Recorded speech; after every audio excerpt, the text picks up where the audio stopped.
It began on a cold October night in Cedar Falls, Wisconsin, when 24-year-old Emily Carter made a quick stop at a local convenience store after her shift at the diner.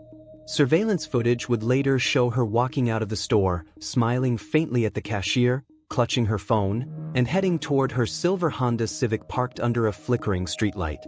Moments later, she vanished without a trace. The next morning, her car was found idling by the side of Route 19, the driver's door open, her purse still on the seat, and her phone buzzing with missed calls from her mother. The scene looked almost frozen in time, as though Emily had simply evaporated into the darkness.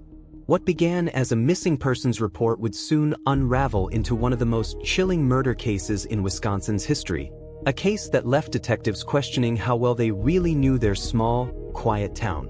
Emily Carter had grown up in Cedar Falls her whole life, a kind, soft-spoken waitress known by everyone at Riley's Diner, where she worked evenings to save up for nursing school. Friends described her as gentle but strong-willed, someone who saw the good in people even when she shouldn't. She lived alone in a modest apartment 2 blocks from the diner and often walked home late, a habit that made her mother uneasy. Her on-again, off-again boyfriend, Jake Morrison, a local mechanic with a history of minor run-ins with the law, had recently tried to rekindle their relationship. But according to Emily's best friend, Sophie Lane, Emily wasn't interested anymore. She said she wanted a clean start, Sophie told police. In the days leading up to her disappearance, Emily had confided that she felt like someone was following her. "It's probably Jake being stupid again," Sophie had laughed. But Emily wasn't joking. She said she had noticed the same gray pickup truck parked across her apartment 3 nights in a row. The night she disappeared, Emily left work around 10:48 p.m., texting Sophie that she'd grab snacks and head home. Security footage from Cedar Mart showed her entering the store at 10:55 p.m. and leaving just 3 minutes later. But outside, the camera caught something eerie. A figure, blurred by distance, standing by a lamppost at the edge of the parking lot. The person didn't move as Emily approached her car. Investigators later confirmed that in the final frame before the footage cut off, the figure started walking toward her. The next morning, Emily's car was found 7 miles away, its hazard lights flashing faintly in the fog. There were no signs of a struggle, no fingerprints other than hers, and no blood, but a single muddy boot print was found beside the driver's door.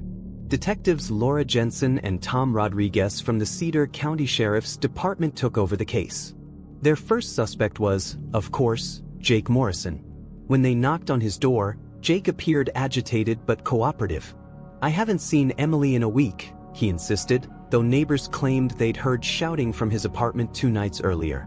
Jensen noticed fresh scratches on his left hand. Jake claimed they were from his dog, but the detective wasn't convinced. Forensic teams collected his boots and sent them to the lab for comparison.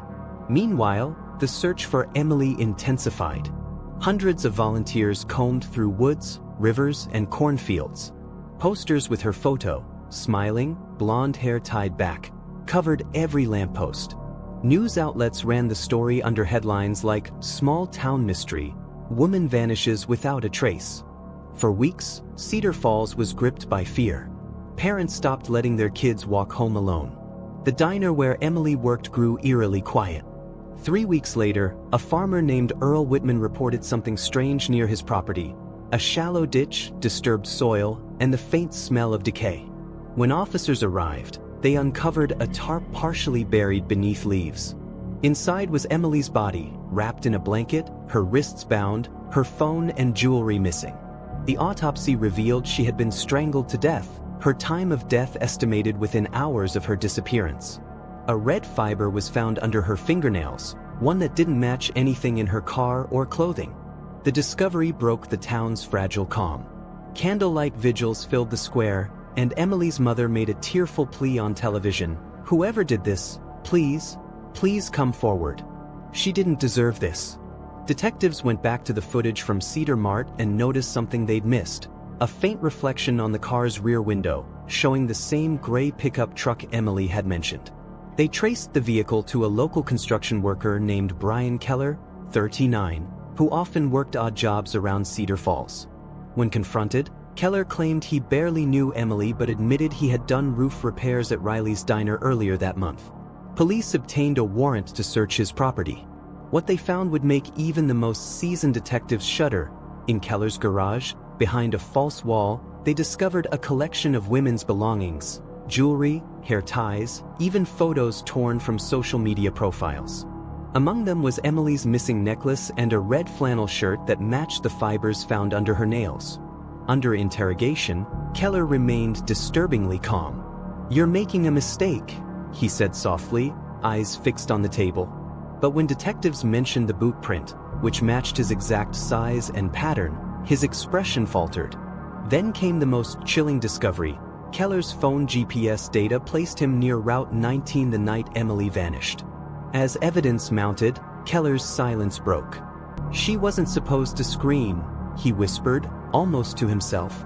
"I didn't mean to." His confession came in fragments, describing how he had followed Emily from work for weeks, obsessed with her kindness after seeing her at the diner. "She smiled at me once," he said, his voice trembling. "That's all it took." The trial that followed was one of the most publicized in Wisconsin history. The prosecution painted Keller as a calculating predator who stalked his victims under the guise of ordinary encounters. Jake Morrison, previously suspected, was cleared and later testified, breaking down as he spoke about Emily's last days.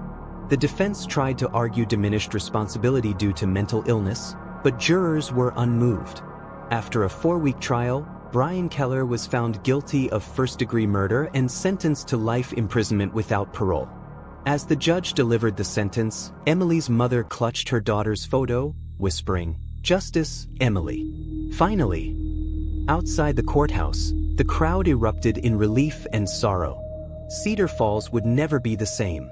In the aftermath, the town erected a small memorial near the spot where Emily's car had been found, a wooden bench engraved with the words, "Her light still shines."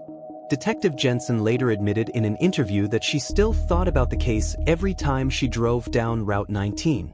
"It wasn't just about catching a killer," she said. "It was about facing the darkness hiding behind familiar faces."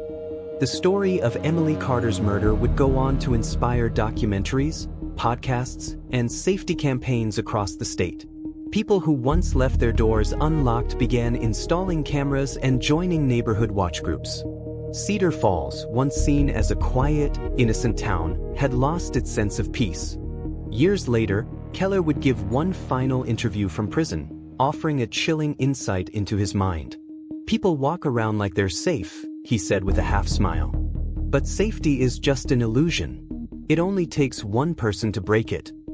Those words haunted everyone who heard them, a grim reminder of the fragility of trust and the darkness that can live in plain sight.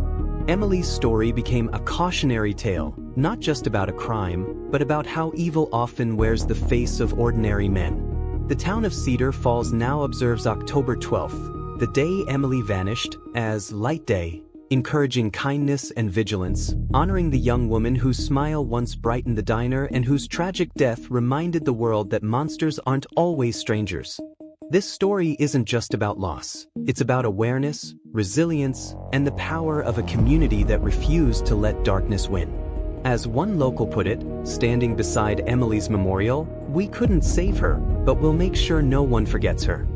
Because sometimes the most terrifying stories aren't found in movies or books. They unfold on quiet streets, under flickering lights, where people least expect them. And in Cedar Falls, the night Emily Carter disappeared will forever be one of those stories. A night when innocence ended and the truth about evil stepped into the light. Welcome to Hidden Files, where every crime has a story, and every story hides the truth.